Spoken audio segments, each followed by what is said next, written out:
እንደምን አላችሁ? በጌታ በኢየሱስ ክርስቶስም ሰላም እላችኋለሁ። ክብር ሁሉ ለእግዚአብሔር ይሁን።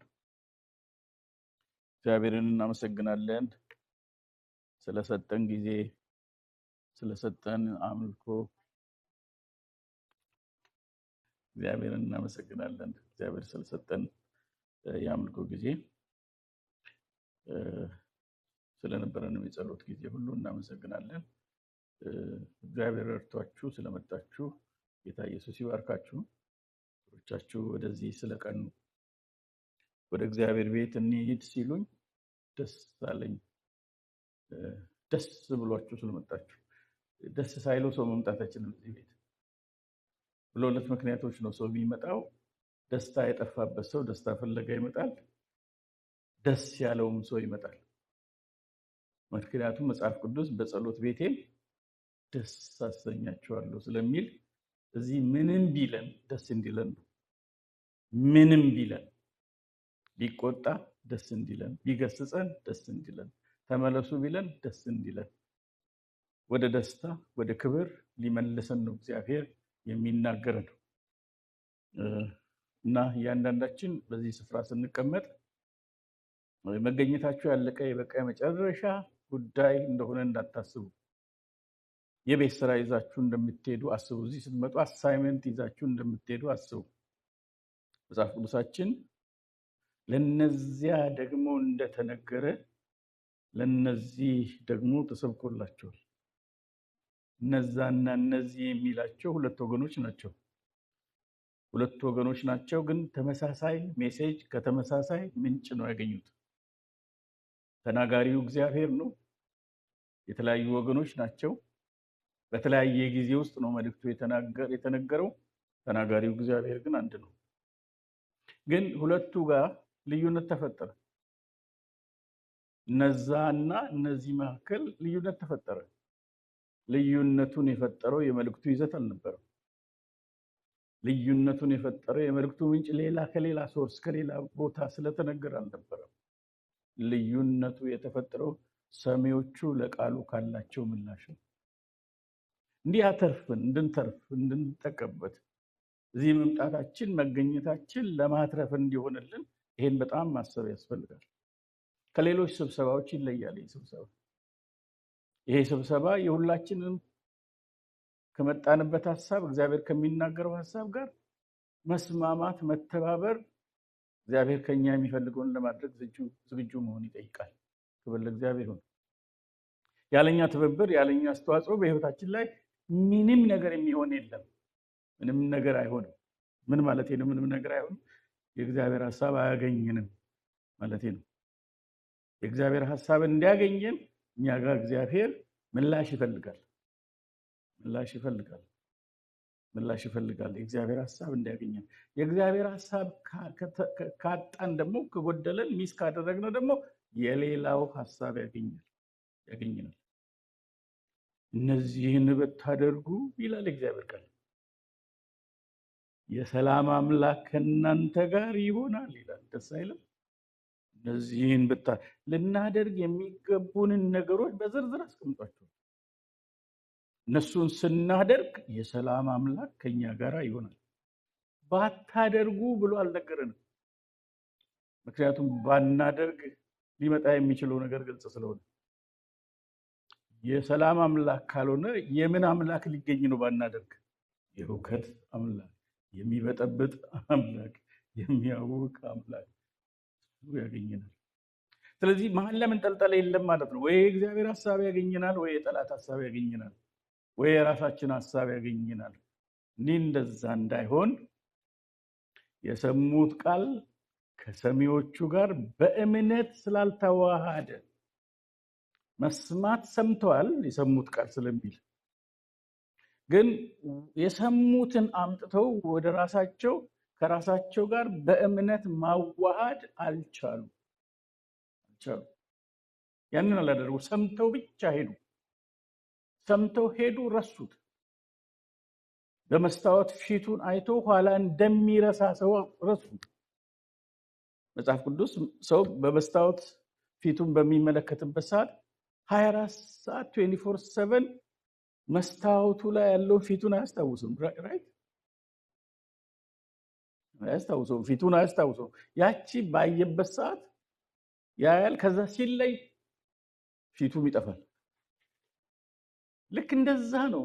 በመስታወት ፊቱን አይቶ ኋላ እንደሚረሳ ይላል። እንደዛ እንዳይሆን መምጣታችን የኛ ትብብር ያስፈልጋል እያልኳችሁ ነው። የኛ ድርሻ ያስፈልጋል እያልኳችሁ ነው። ምላሽ ያስፈልጋል፣ ትብብር ያስፈልጋል። አብረን መስራት ከእግዚአብሔር ጋር ማለት ነው ይጠይቃል። ከክርስቶስ ጋር አብረን የምንሰራ ነን ይላል። ኮወርከርስ ነን፣ አብሮ ሰራተኞች ነን። ክብር ለእርሱ ይሁን። ስለዚህ እንዴት እንደምንቀመጥ ማወቅ ጥሩ ነው። እንዴት እንደምንሰማ ማወቅ ጥሩ ነው። ምን እንደምንሰማ ማወቅ ጥሩ ነው። መጽሐፉ ምን እንደምትሰሙ ተጠበቁ፣ ቢ ሴሌክቲቭ ማለት ነው። ለተገኘው ነገር፣ ለተለቀቀው ነገር፣ ለተነገረው ጆሮአችሁ ክፍት አይሁን ነው ትርጉሙ።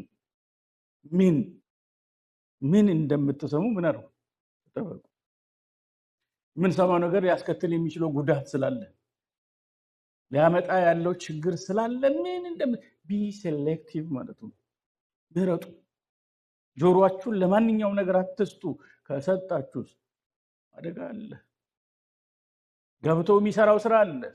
ወዲያውኑ ላይሆን ይችላል፣ በሂደት ሊሆን ይችላል። ግን ውስጣችን ቦታ ያገኙ ሀሳቦች በሙሉ አንድ ቀን ድንገት አፈትልኮ ሲወጡ እናያለን። ሲነጋ የምናገኛቸው ነገሮች ይሆናሉ። ውጤቱ ሲነጋ ሊሆን ይችላል፣ ስናስበው ላይሆን ይችላል፣ ስንሰማው ላይሆን ይችላል። ውጤቱ ግን ከገባ በኋላ ስራውን ይሰራል። የምንበላው ምግብ ገብቶ የትኛው ምግብ ወደ አሚኖ አሲድ እና ወደ ቪታሚን እንደሚቀየር፣ ወደ ፕሮቲን እንደሚቀየር የምናውቀው ነገር የለንም። የኛ ለማወቅ ግን ምግቡ ገብቶ ስራውን እንዳይሰራ አይከለክለውም። ራይት እንደሱ ነው።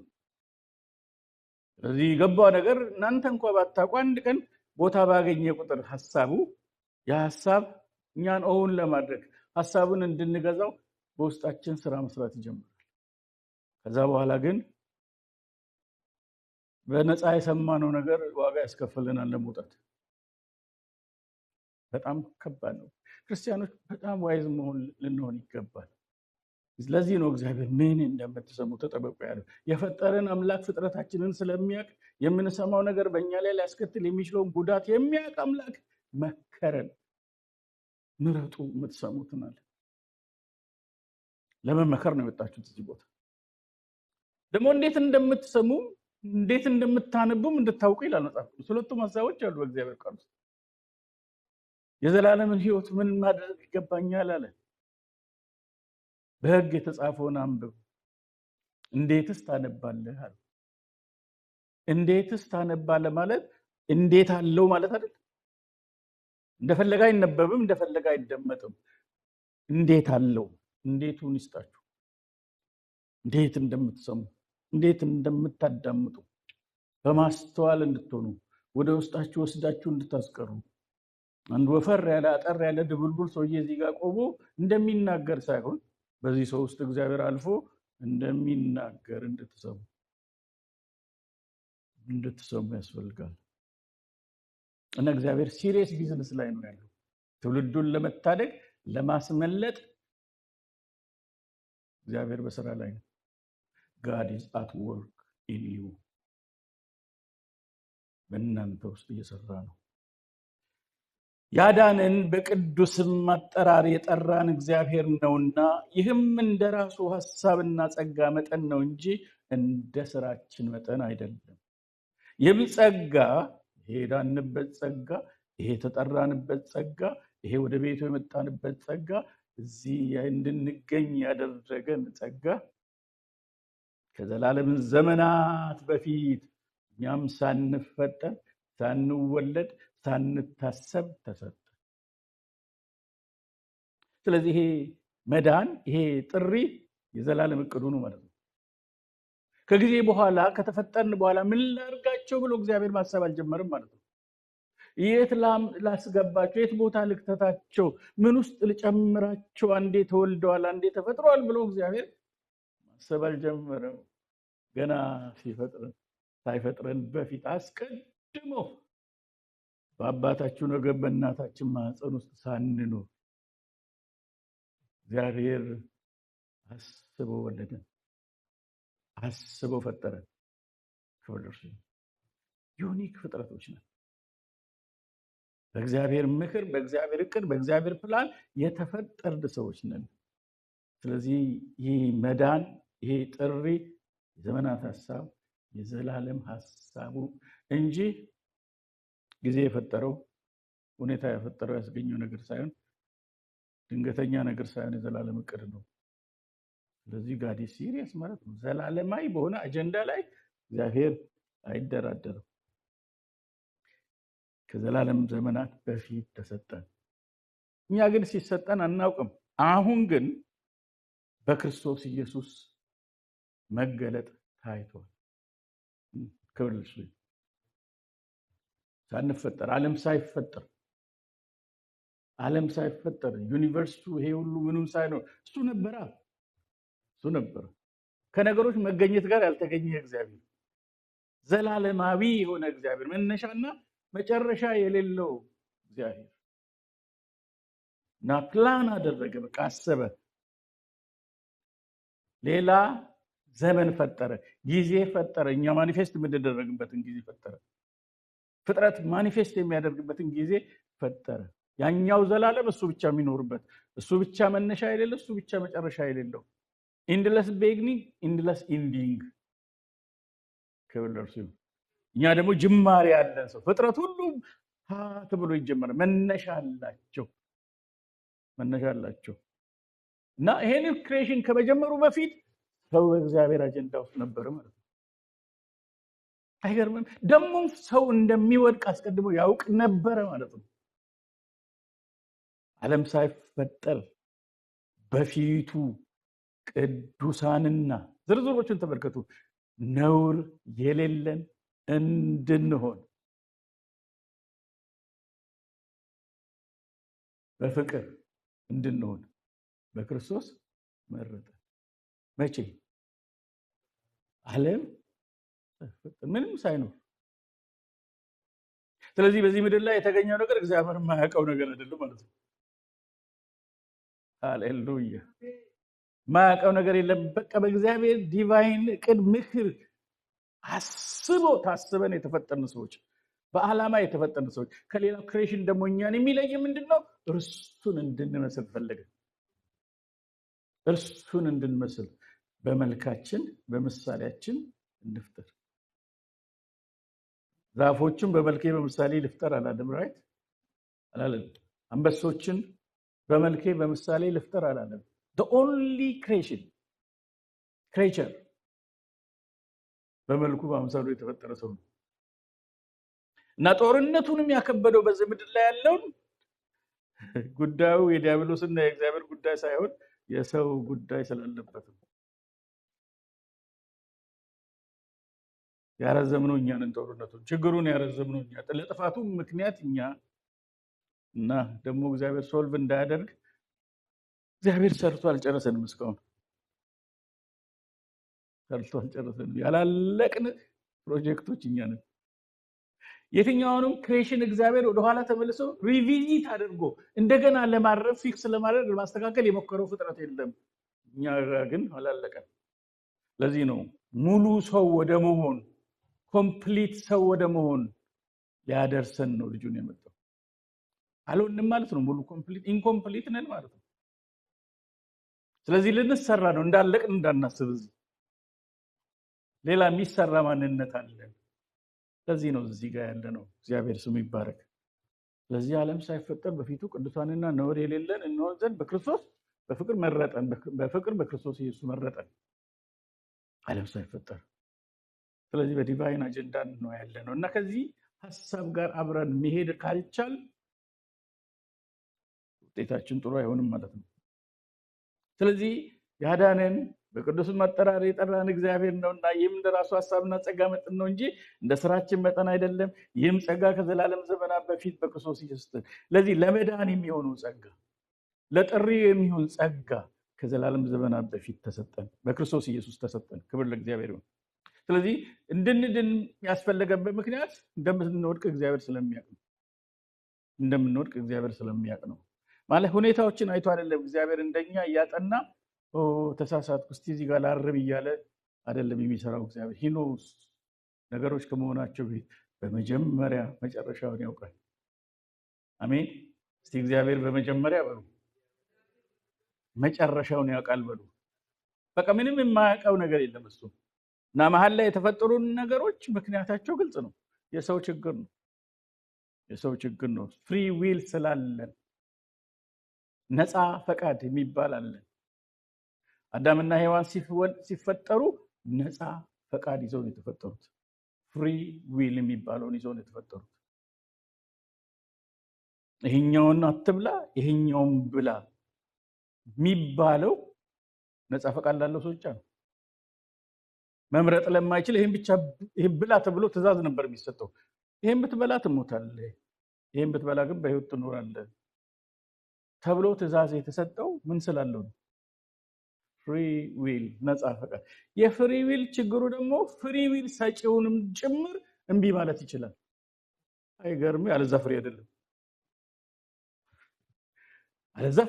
የፍሪ ዊል ሰጪውን ራሱ እምቢ የማለት አቅምም ጭምር ነው። ፍሪ ዊል በጣም ዳንጀረስ ነው። መምረጥ ስለቻል ነፃ ፈቃድ ስላለን ደስተኞች እንዳትሆኑ። ምክንያቱም ማይሆንም ነገር መምረጥ እንችላለን። እሱኑ አንፈልግህም ማለት እንችላለን። አለዛ ፍሪ አይደለም። እሱም የሚጫነን ከሆነ ፍሪ አይደለም። እና ፍሪ ዊል ነው ችግር የፈጠረው። ግን ከወደቅን በኋላ ፍሪ ዊላችን ተበላሽቷል። ፍሪ ዊል አሁን ምን ሆነ? ከወደቅን በኋላ በኃጢአት ከወደቅን በኋላ ዊል ብቻ ሆኖ ቀረ፣ ፍሪ አይደለም። ግን ምክንያቱም ለዛኛው ሐሳብ ለዛኛው ፈቃድ ባየላ ላለው አለቃ ፈቃድ ተሰጠ። መረጠናል። እሱ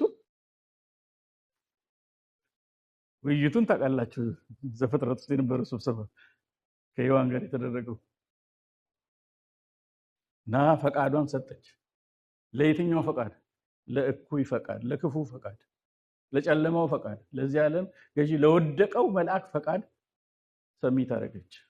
አዳምና ሔዋን በዛ ፈቃድ ውስጥ ገቡ። አሁን ዊል አላቸው፣ መምረጥ ይችላሉ። ግን ነፃ ምርጫ ማድረግ አይችሉም። ፈቃድ አላቸው። ፈቃድ አለኝ ማድረግ ግን የለኝም አላለም። መፍቀድ እንችላለን፣ መወሰን እንችላለን። ግን የወሰነውን ሁሉ ማድረግ አንችልም። አሁን ፍሪ ዊል እንትን ውስጥ ነው ያለው፣ አደጋ ውስጥ ነው ያለው። የምንወደው ነገር አለን፣ ያን የምንወደውን ነገር ማድረግ አንችልም። ፈቃድ አለኝ ግን ማድረግ የለኝም። እንመኛለን፣ ማድረግ የለንም። ስለዚህ ጌታ ኢየሱስ ክርስቶስ ወደዚህ ምድር መጥቶ ሲያድነን ከዛም ጭምር ነው ያዳነን። አሜን። እና from what are we saved እያልን ነው ያለነው። ከምንድን ነው የዳነው? መጽሐፉ በግልጽ እንደሚናገረው ከኃጢአታቸው ያድናቸዋል ስለሚል ከኃጢአታችን ሊያድነን ነው የመጣው። እግዚአብሔር ከሆነ ነገር ነው ያዳነን። ከዳንበት አንዱ ኃጢአታችን ነው። እሱ ብቻ አይደለም፣ ኃጢአትን ካስከተላቸው ሶስት ዋና ነገሮችም ጭምር ነው የዳነው። ሶስት ዋና ነገሮችን ያስከትሏል ኃጢአት። God's word, self word, Satan's word። በሶስት አቅጣጫው ሰይጣን ችግር ፈጥሯል። ኃጢአት ችግር ፈጥሯል። ከእግዚአብሔር አንፃር እኛና እግዚአብሔርን አቆራረጠ። ሴፓሬሽን። ኃጢአታችሁ በእናንተና በእግዚአብሔር መካከል ምን አድርጋለች? ለይታለች፣ አርቃናለች። ከፕሬዘንሱ ከህልውናው ከክብሩ አጎደለን። ሴፓሬትድ ሆነ። ምንም አትያስሩ። the very time ሲን እግዚአብሔር በስርዓቱ ውስጥ የሌለ ነገር ጥሳችሁ ትሬስፓስ ባደረጋችሁ ቁጥር ዲስኮኔክትድ ነው የምትሆኑት። በቃ ይቆማል። እግዚአብሔር ከእናንተ ጋር ጨዋታ የለም። አለሁ ትላላችሁ እንጂ እሱ የለም። ከኃጢአትን መቀበል፣ ኃጢአትን መታገስ የሚችል ማንነት የለውም እግዚአብሔር ልጁ ላይ የጨከነው በኃጢአት ምክንያት። አምላኬ አምላኬ ብሎ እስኪጮህ ድረስ ምን ነው ተውከኝ እስኪል ድረስ እግዚአብሔር ለገዛ ልጁ አራራለትም።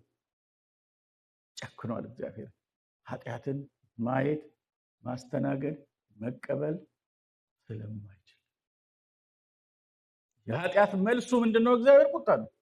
ስለዚህ ያንን ሴፓሬሽን ያን በኃጢአት ምክንያት የሆነውን ነገር እግዚአብሔር ከዛ ላይ ያድነን ልጁን ኢየሱስ ክርስቶስ ላከልን። አሜን። የኛን ቦታ እንዲወስድ ማለት ነው። በደንብ ስሙ። እኛን ጨምሮ እኛን ወክሎ ነው ኢየሱስ የሞተው። ብዙ ጊዜ ደጋግሜ እናገራለሁ። እንዲገባ ውስጣችን እንዲቀር ነው ፈልገው። የኢየሱስ ክርስቶስ ሞት ሪፕሬዘንታቲቭ ሞት ነው። የኢየሱስ ክርስቶስ ሞት ኢንክሉሲቭ ሞት ነው። እኛን በእኛ ፋንታ ብቻ አይደለም እኛንም የጨመረ ሞት ነው። ብዙዎቻችን ግን የተቀበልነው በእኛ ፈንታ መሞቱ ሜክ ሴንስ። ስለዚህ ተቀበልነዋል። አንድ ሰው በአንተ ፈንታ ሞቼልሃለሁ ቢልህ ሴንስ ይሰጣል። ምክንያቱም አንተ ቀጥለሃል፣ እሱ ሞቷል። ኦኬ።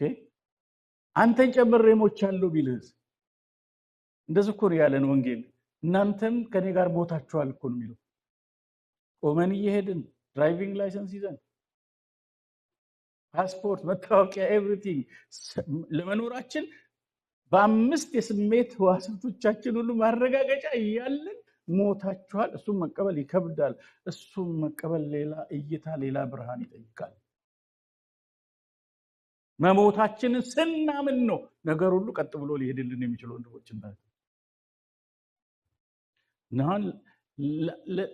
ለመሞታችን እርግጠኞች አይደለንም። አዎ ጌታ ከሁሉ ከእርሱ ጋር ተሰቅያለሁ ብለን ይሄን እንኳን በሀሳብ ደረጃ እንቀበለው እንጂ ፕራክቲካሊ መኖሬን የሚያስረዱ ብዙ ማስረጃዎች አሉ። ቆሜ እየሄድኩ ነው።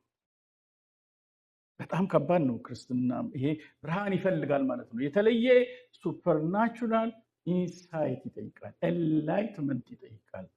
ሪቪል ያደርግልን ይገባል እግዚአብሔር። ክርስትና የመገለጥ ህይወት ነው። ክርስትና የመገለጥ ህይወት ነው። ኢንፎርሜሽኑ ወደ መገለጥ ካላመጣን አደጋ ነው። ሪሊጂየስ አርጎ ያስቀረናል። ሃይማኖተኞች ሆነን እንቀራለን ሪቪልድ ካልሆነልን። እሱን ሊገልጥ ደግሞ መንፈስ ቅዱስ በውስጣችን ተሰጠን። አሜን። ሪቪልድ ሲሆንላችሁ ምኑ ነው ሪቪልድ የሚሆንላችሁ? ክርስቶስ በአንተ ፈንታ ብቻ መሞቱ ስለበራልን ነው ዛሬ የኃጢአት ይቅርታን መለማመድ ይቻላል። ክሊር ፎርጊቭነስን መቀበል ይቻላል ያኛው በርቶልን። ምክንያቱም ሊገባን በሚችል መልክ ስለሆነ አትሊስት ማለት ነው። ግን ከክርስቶስ ጋር መሞታችን አብረን መሞታችን እስካልበራን ድረስ መረጃ ብቻ ሆኖ ነው የሚቀረው። እስካልበራልን ድረስ ግን ኑሮውን አንጀምርም ማለት ነው። ኑሮውን አንጀምርም። መሞቴ እውን የሚያደርግልኝ የእግዚአብሔር ብርሃን መምጣት አለበት። ጳውሎስ የሚገርም ብርሃን ውስጥ ሊገባ የሚገርም ኤንላይትመንት ውስጥ ሞቻለሁ፣ ሕያው ሆኜ አልኖርም። እብድ ነህ ያሉት እኮ ከዚህ ተነስተው ነው። የሰውዬ በቁሙ ሞቻለሁ እያለ ነው። ሳይቀበር ሞቻለሁ እያለ ነው። ቤት ከፍቶ እየገባ እያየ ነው ሞቻለሁ እያለ ነው። እየበላ እየጠጣ እየተናገረ ሞቻለሁ እያለ እኮ ነው። ይሄ ሰውዬ ወጣ ብሏል፣ ነቅሏል፣ ስቷል፣ የሆነ ነገር ሆኗል። ጳውሎስ እብድ ነው። እሱ ያ ብርሃን ነው። አሁን የምታዩት ሰውነቴ ይሄ የምታዩት እኔ አሁን ሕያው ሆኛለሁ፣ ክርስቶስ ግን በእኔ ይኖራል። ስለዚህ የኔ ኑሮ የለኝም እያለ ነው። የኔ ኑሮ አብቅቶለታል፣ ተሰቅሏል። ዓለም ለኔ ከተሰቀለበት እኔም ለዓለም ከተሰቀልኩበት ምን ዓለም ለኔ ምን ተሰቅላ ዓለም ለኔ ምን ሆናለች? ተሰቅላለች። እኔስ ለማን ተሰቅያለሁ ማለት ምን ማለት ነው? ተጠፋፍተናል። አትበርደኝ አትሞቀኝ ማለት እኮ። አልሸታት አትሸተኝ ማለት እኮ። አልፈልጋት አትፈልገኝ ተጠፋፍተናል ማለት ነው። ይሄ ሬቨሌሽን ነው። ይሄ ብርሃን ይጠይቃል። ተቆራርጠናል ከዓለም ጋር እትብታችን ተቆርጧል እኮ ከዓለም ጋር ዲስኮኔክትድ ሆነን እሷም አትፈልገኝ እኔም አልፈልጋትም። ወደዚህ ሌቭል ደርሷል። በዓለም ነው ግን ያለው እኮ ሌላ ሲስተም ውስጥ ገብቶ አይደለም። ሌላ ሲስተም ውስጥ ገብቶ አይደለም። እዚህ ወርልድ በሚባለው ሲስተም ውስጥ ቁጭ ብሎ እኔ ለዓለም ተሰቅያለሁ ዓለም ለኔ ተሰቅላለች ይላል። ይሄ ብርሃን ካልሆነ በስተቀር ጤንነት አይመስልም። እሱ ግን ገብቶታል። እሱ ግን በርቶለታል። ስለዚህ አሁን ምንም ሲያደርግ ስለ ኢየሱስ ነው የሚያደርገው። በኢየሱስ ምክንያት ነው የሚያደርገው። የራሱ የሆነ ኑሮ የለውም። የራሱ የሆነ የህይወት እቅድ የለውም። ጳውሎስ ሞታችኋልና ህይወታችሁ የሆነ ክርስቶስ በሚገለጥበት ቀን በዚያን ቀን በክብር ከእርሱ ጋር ምን ትሆናላችሁ? ትገለጣላችሁ። አሁን ግን ምን ሆናችኋል? ማሳሰብ ያስፈልገው እንዳለ የሚነግርህ ማንነት ስላለህ ነው። ምክንያቱም እጃችን እንቅስቃሴ ምናምን እንዳለን ይነግረናል። ስለዚህ ኖ ሞታል የሆነ ነገር ላደርግ ሲል እጅ ብራዘር እንዴ ሞታል እኮ እንዳለ ሰው ምናክተ ታደርጋለህ። ይሄ እጅ እኮ አሁን የሚሰራው የጌታን ብቻ ስራ ነው ማለት ነው። ልማታበት ልሳደብበት አንደበቴን አልጠቀም የኔ አይደሉም። የሱን ሐሳብና ፈቃድ ላደርግ ነው በዚህ ምድር ላይ በህይወት መመላለሰው።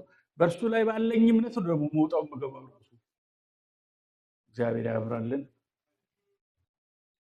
ይሄው ስንት ዓመታችን እኮ ይሄው ስንት ዓመታችን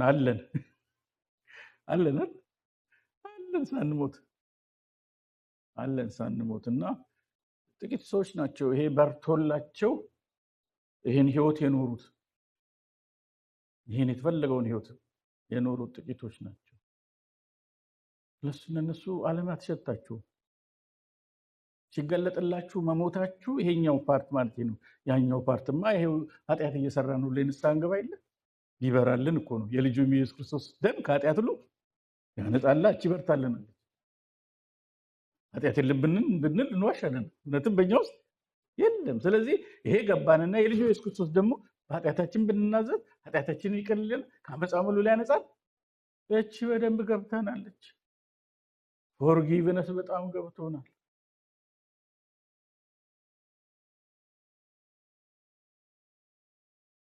ድነታችን ይሄን ሁሉ ያካትታል ወንድሞችና እህቶች። ፎርጊቭነስ ብቻ አይደለም ድነታችን የሚያካትተው ከኃጢአት ነፃ መውጣታችንንም ጭምር ነው የሚያካትተው። ከኃጢአት ነው ያዳነን ስንል አንድ መልክ ብቻ አይደለም፣ ሰፋ አድርገን እንድናይ ያስፈልጋል።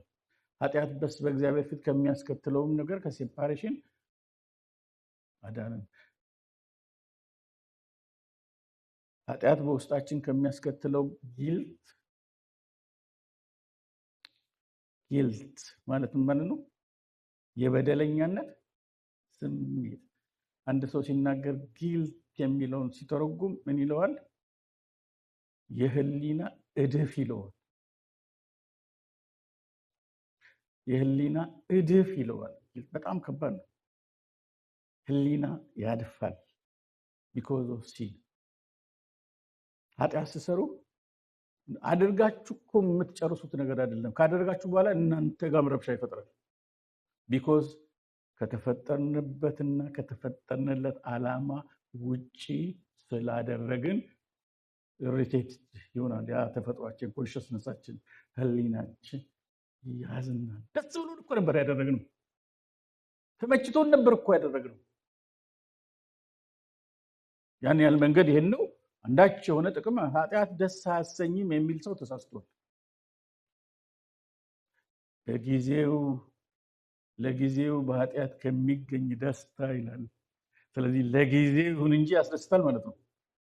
ቋሚ አይደለም እንጂ ያስደስታል ማለት ነው። ያ ሁሉ ይሄ ሁሉ ሰው የሚሰንፈው ታዲያ ለምንድን ነው ኃጢአት ባያስደስተው? ግን ቴምፖራሪ ነው፣ ጊዜያዊ። ከዛ ቀጥሎ ጊልት ይቀጥላል። የህሊና ወቀሳ፣ የህሊና ረብሻ። እንደምንም ተነውረህ ተበላሽተህ ረክሰ የሆነ ነገር ሰብስብ ገንዘቡ ቢምጣ ህሊና ግን እዚህ ጋር ችግር ይፈጥራል። የህሊና እድፍ ያማል። ይሄ ሁሉ ሴሌብሪቲ ደስ ብሎት ፊታቸው ፈገግ ምናምን ሲያደርጉ እውነት እንዳይመስላችሁ በጊልት ውስጥ ነው ያሉት። የበደለኛነት ስሜት ሁሌ ቤታቸው ሲገቡ ያሰቃያቸዋል። that's why successful ሆኖ ማናችንም ፈልገን ለምንን ማናገኛቸውን ሀብት፣ ክብር፣ ስም፣ ዝና ይዘው ራሳቸውን የሚያጠፉት ያንን ጊልት መቋቋም ስለማይችሉ ያም የበደለኛነት ስሜት ያሰቃቸዋል። ተነውረው ነው ያገኙት ገንዘቡን፣ ረክሰው ነው ገንዘቡን ያገኙት። ግን ላልተፈጠሩበት ዓላማ ስለሆነ ያ እግዚአብሔር የፈጠረው በውስጣችን ያስቀምጥ። ራሳችሁ ሕግ ናቸውና አላለም ሮሜ 2 ላይ ለራሳቸው ሕግ ናቸውና በልባቸው የተጻፈውን የሕግ ስራ ያሳያሉ። በምናቸው የተጻፈው? ሰው ልብ ውስጥ ባይብል ባይጻፍም ኦሪት ዘፍጥረት ምናምን ባይኖርም ሰው ውስጥ ሕግ አለ። በሕግ ነው ፎርማታችን፣ ስሬታችን በሕግ ነው ቢልቲን የተደረገ ነው የታነጽ ነው ሲፈጥረን በሱ መልክና ምሳል ስለፈጠረ ክፉና ደጉን እናውቃለን። የትም ሀገር እንወለድ የትም እንሁን የትም አንድ ነን። ሰው ሁሉ አንድ ነው። አንድ he created us from one blood ይለዋል ሐዋርያ ሥራ ላይ። ከአንድ ደም ነው የፈጠረን፣ ከአንድ ሶርስ ነው የተፈጠረው። የቆዳ መቅላት የምናምን ከለር ምናምን እነሱ እንደሚያስቡት አይደለም። እነሱ የሚያስቡት አይደለም። ሁላችንም አንድ ብለድ ነው ያለን። የሰውን ወገኖች ሁሉ ከአንድ ፈጠሩ ይላል በአማርኛችን። በእንግሊዝኛ from one blood ይለዋል። ከአንድ ነው የተፈጠረው። ወንድም ሴትም አንድ ነው። ወንድም ሴትም አንድ ነው እና ስለዚህ ተመሳሳይ ነው እና ሁሉ ሰው ውስጥ ችግር አለ። ሁሉ ሰው ውስጥ ጊልት አለ። ለምን? ኃጢአት ሰርቶ በእግዚአብሔር ፊት መቆም የማይችል ራሱን የሚከስበት ነገር አለው። ከሱም ማዳን አሜን ነው። አሁን ለዚህ ነው ንስሐ ስንገባ ኃጢአት ሰርተን እግዚአብሔር በልጁ በኢየሱስ ክርስቶስ ደም ኃጢአታችንን ሲያጥብ ሪሊፍ የምናገኝ። አንዳንዴ ያልሰራን እንኳን እስኪመስልን ድረስ ያን ያህል ህሊናን የሚያነጻ የልጁ የኢየሱስ ክርስቶስ ደም። ግራ የምናጋባው ለዚህ ነው። ለዓለማዊ ያወቅናት ከኔ ጋር እንደዚህ ስታደርግ አልነበረም እንደ ይላሉ። አሁን ደግሞ ቅድስና ልጫወት ትችላለች ይላሉ። ቀና ስንል ግራ ይገባቸዋል። እንዴ እኛ ጊልት ስለተወሰደ ነው። ግን እግዚአብሔር በዛ ብቻ እንዲቀጥል አልፈልግም። ጊልት ብቻ ወስዶ አይተውም፣ ጨርሶ ወደ ማድረግም ያመጣናል።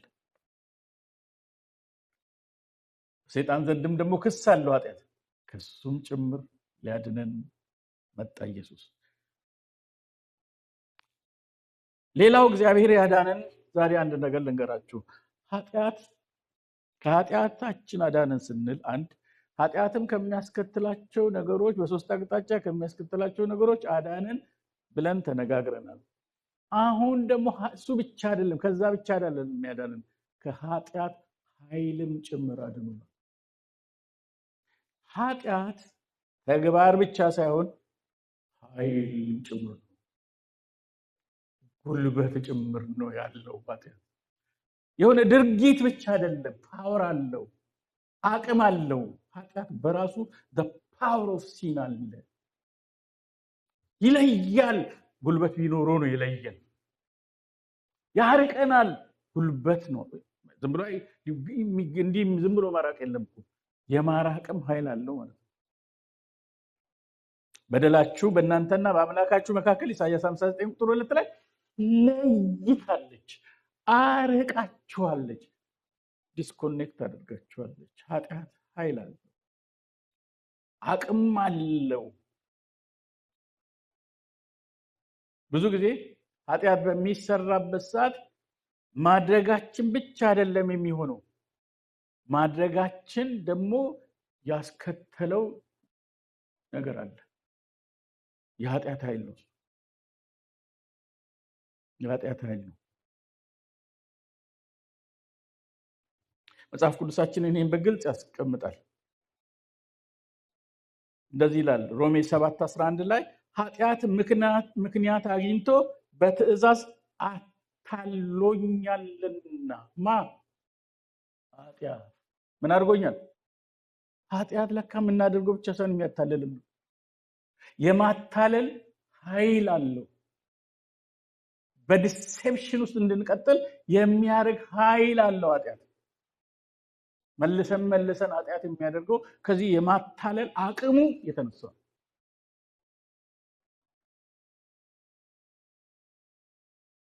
ያኛውን እንዳናስታውሰው ቅድም መጸጸታችንን እንኳን እንዳናስታውሰው አድርጎ መልሰን በዛው ኃጢአት እንድንቀጥል የሚያደርግ የማታለል አቅም አለው። ሮሜ 7:11 ኃጢአት ምክንያት አግኝቶ በትእዛዝ አታሎኛል አለ። ማታለል ብቻ አይደለም፣ በእርሷም ገድሎኛል። ይገላል ማለት የመግደል አቅም አለው። ይገላል። ይሄ ሞት ስፒሪቹዋል ነው፣ ፊዚካልም ነው፣ መንፈሳዊም አካላዊም ነው፣ ስነ ልቦናዊም ሞት እንሞታለን። ኃጢአት ሲሰራ ኃይል አለው። ወንድሞችና እህቶች ኃጢአት ፓወር አለው።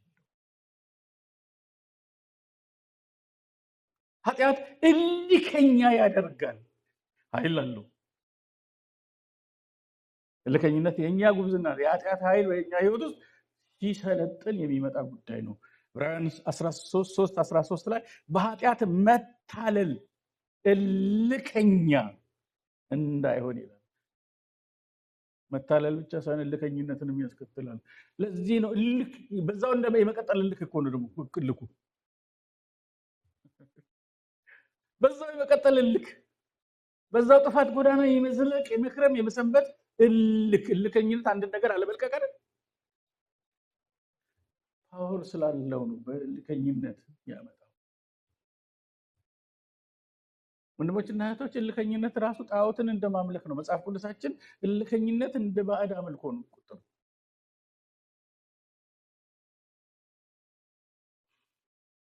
እልከኛ ያደርጋል፣ ያታልላል፣ ጉልበት አለው። ኃጢአት ከክብር የማጉደል አለው፣ አቅም አለው። ኃጢአት በባህርነት የማቆየት የማሰንበት የማክረም አቅም አለው። ኃጢአት የሚያደርግ ሁሉ የኃጢአት ባሪያ ነው፣ ስሌቭ ነው። ስለዚህ ኃጢአት ባሪያ ካደረገ እሱ ማስተር ነው ማለት ነው። እኛ ስሌቭ፣ እሱ ማስተር። ሰው ኃጢአት ልክ ባደረገው ቁጥር አንድ ነገር እያስታወሰ የእርሱን ባርነት፣ የሰይጣንን የኃጢአትን የበላይነት እያወጀ እንደሆነ ይግባው። ስትዋሹ የኃጢአት ባሪያ ናቸው። በሌላ ቋንቋ ኃጢአትን በላያችሁ ላይ ሾማችኋል። ደግሞ ጌታ በሌለበት ባሪያ የለም። በጣም ከባድ ነው። በባርነት ሰውን የማቆየት አቅም አለው። ለዚህ ነው ሮሜ 6:16 ላይ ኃጢአት አይገዛችሁምና ይላል። ይገዛል ማለት አይደለም። ጌታ ኢየሱስ ካደረገልን የተነሳ ነው ኃጢአት አይገዛችሁምና ያለው። ግን በፊት ምን ያደርግ ነበር ማለት ነው? ይገዛ ነበር።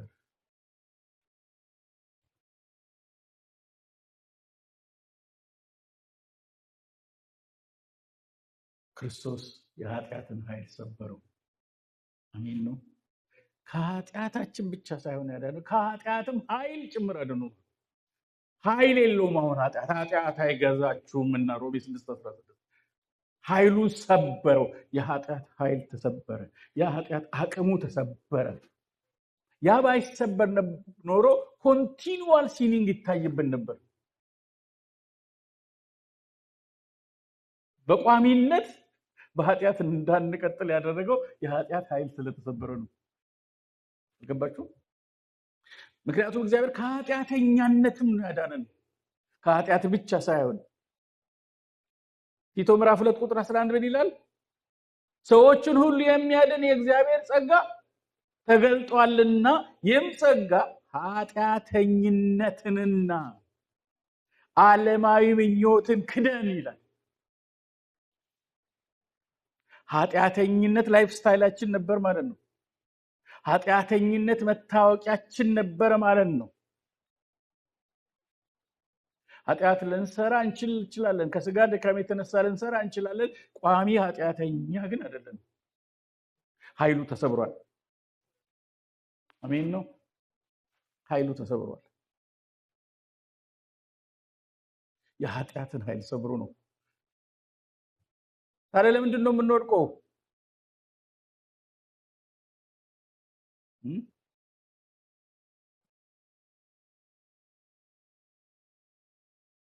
ከስጋችን ድካም የተነሳ። ታዲያ እንዴት ነው የምንዘልቀው?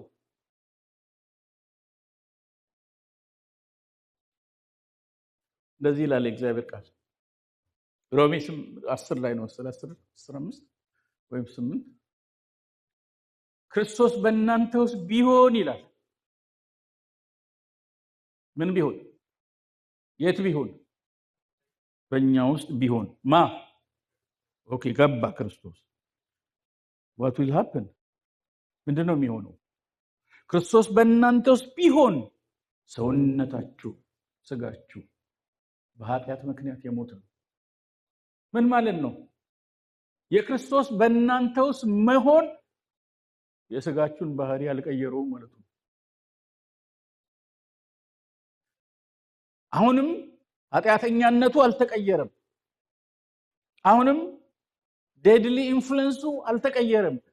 ድካሙ፣ ሸክላነቱ፣ ኃጢአተኛነቱ አልተቀየረም። ስጋችሁ እያለን ነው። ያን መገለጥ ነው። ታዲያ ክርስቶስ በእኔ ውስጥ መሆን ምንድነው ጥቅሙ? መንፈሳችሁ በጽድቅ ምክንያት ያው ነው። አንድ ሌላ የቀየረው ነገር አለ። ክርስቶስ በእኔ ውስጥ መሆኑ ምን ይል? መንፈሳችንን ምን አደረገው? ያው አደረገው። ክብር ለእርሱ ይሁን።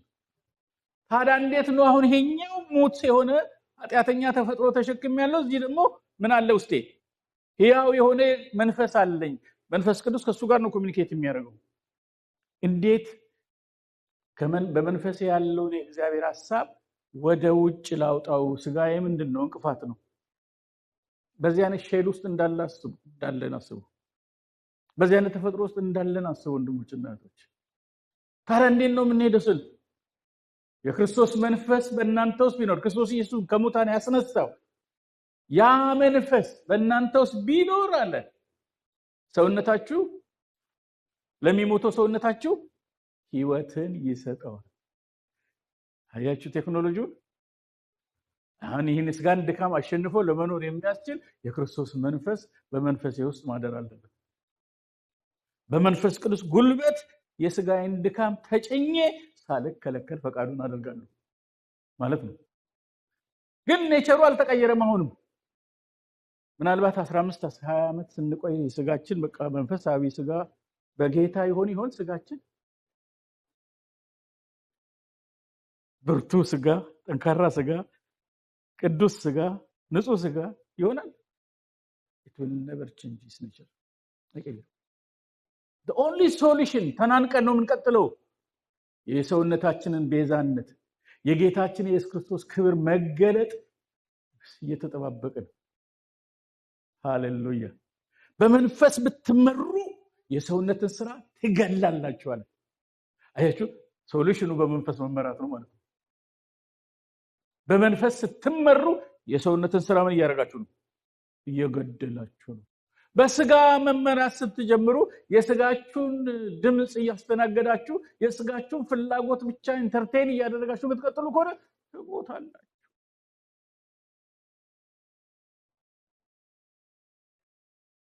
ተናንቀን ነው የምንጓዘው። መንፈሳችን በክርስቶስ ኢየሱስ ምክንያት ሕያው ሆኗል። የዘላለም ሕይወት አግኝተናል። ከሞት ተነስተናል። ስፒሪታችን ነበር የሞተው፣ ድነናል። ሪጀነሬትድ ሆነናል። ሪጀነሬሽን ቦርን አጌን ማለት ነው። ስጋችን ግን እንዳለ ነው የቀጠለው። ነፍሳችንስ በሂደት እየታደሰች እየታደሰች ትሄዳለች። በፈቀድንለት መጠን በፈቀድንለት ልክ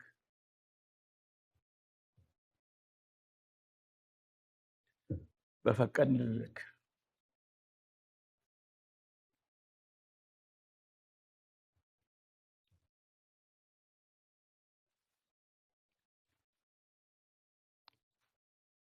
the salvation of our soul the salvation of our soul የነፍሳችን መዳን ongoing process ነው፣ ሂደት ነው።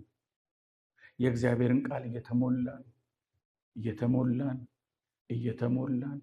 እየተሞላን በሄድን ቁጥር ትራንስፎርምድ እንሆናለን፣ እንቀየራለን። ከአንድ አይነት ሁኔታ ወደ ሌላ ሁኔታ እየተለወጥን እንሄዳለን። አሁን ውስጣችን ሲታደስ፣ መንፈሳችን በመንፈሱ ሲጠነክር ይህን ስጋ መጫን ቀላል ይሆናል። አሜን። ሐሳቡን ይቀይራል ብላችሁ ግን እንዳታምኑት። የመጨረሻው ሬቨሌሽን መንፈሳዊ በጣም ስትሆኑ ምን እንደሆነ የምትሆኑ ልንገራችሁ። በጣም መንፈሳዊ ስትሆኑ ስጋችሁን አታምኑት። ልርገመው። እኛ እውነተኛ የተገረዝን ሰዎች አለ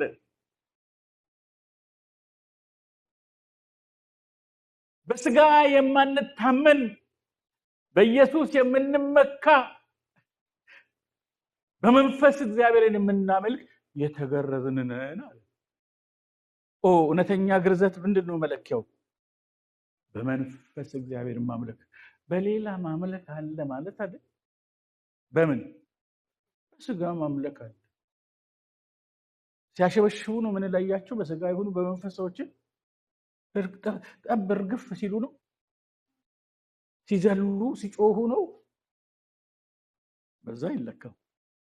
በስጋ ይቻላል ማለት ነው። እርግፍ ማለት ይቻላል። መንከባለል፣ መዝለል፣ መወራጨት ይቻላል። ይቻላል እንዴ?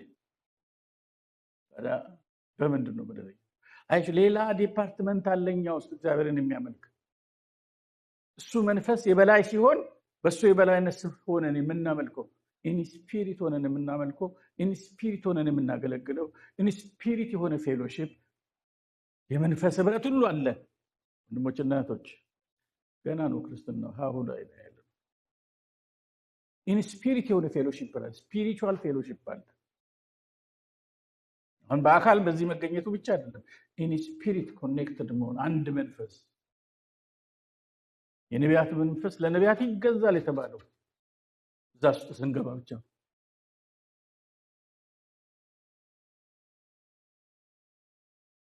ስለዚህ በመንፈስ እግዚአብሔርን ማምለክ ነው ጤናማ አምልኮ። ያኛውስ ሐሰተኛ መገረዝ ነው። ከሐሰተኛ መገረዝ ተጠበቁ ብሎ አይደል የጻፈው? ከሐሰተኛ መገረዝ ተጠበቁ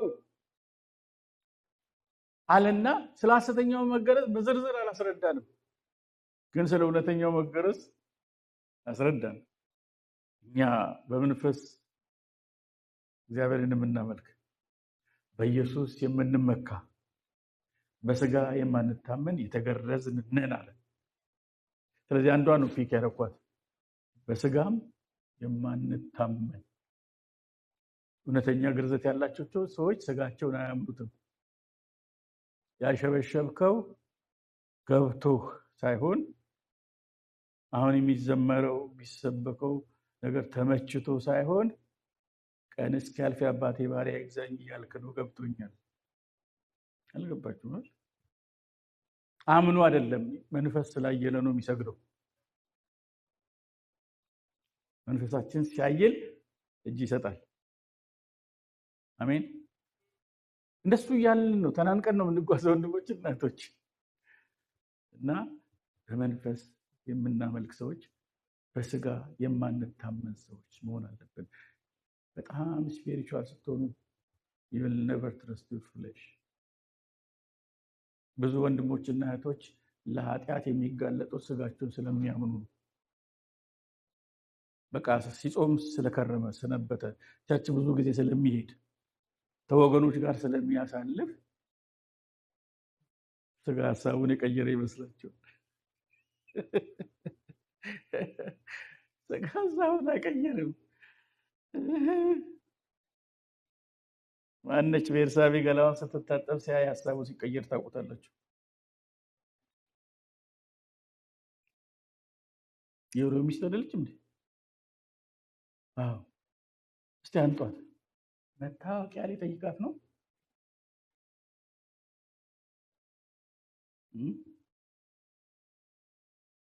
ዲሴፕቲቭ ነው። ከምንጣፉ ተነስቶ እኮ ነው የሚለው። ደግሞ አዋራጅ እኮ ነው። ስጋ የሚያቀለን የሚያዋርደን ስጋ ነው። ስጋ ጠላታችን ነው ማለት ነው። ሶስት ዋና ዋና ጠላቶቻችን ምንድን ናቸው?